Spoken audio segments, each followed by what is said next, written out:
সোমবার ঢাকা বিশ্ববিদ্যালয় এলাকায় কোটা সংস্কার আন্দোলনকারী ও ছাত্রলীগের মধ্যে দফায় দফায় সংঘর্ষের প্রেক্ষিতে অনেকের মনেই প্রশ্ন তৈরি হয়েছে, সংঘর্ষ বা সহিংসতার শুরুটা আসলে কিভাবে হয়।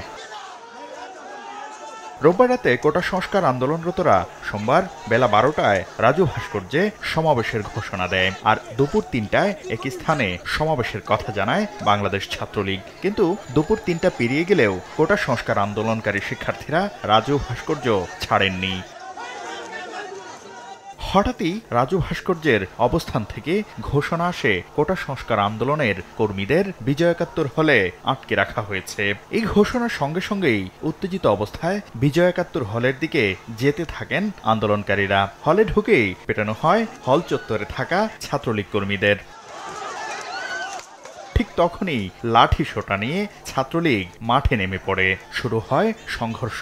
এই সংঘর্ষ বিজয় একাত্তর হল ছাড়িয়ে ছড়িয়ে পড়ে বিশ্ববিদ্যালয়ের মল চত্বর, উপাচার্যের বাসভবনের সামনের সড়ক ও টিএসসি এলাকাসহ আশেপাশে। নগদের কাছে সব গ্রাহকই প্রিয়, তাই তো সারা দেশে ক্যাশ আউট চার্জ সবচেয়ে কম। আহত শিক্ষার্থীদের ভর্তি করা হয় ঢাকা মেডিকেলে। হাসপাতাল চত্বর ও সামনের সড়কে অবস্থান নিয়ে বিক্ষোভ করতে থাকেন আন্দোলনকারীরা। খবর পেয়ে সেদিকে যায় ছাত্রলীগ কর্মীরাও।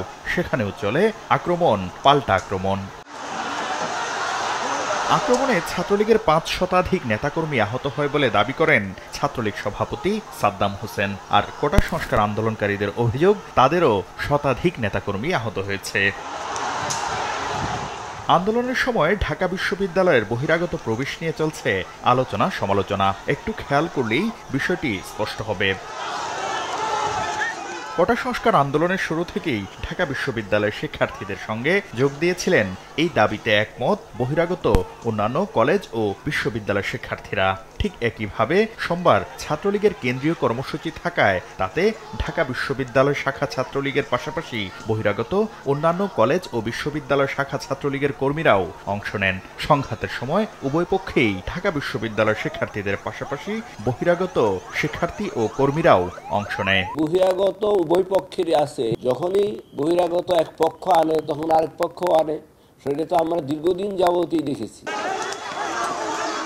উভয় পক্ষেই বহিরাগত থাকার বিষয়টির প্রমাণ মেলে বিশ্ববিদ্যালয় প্রশাসনের বক্তব্যেও।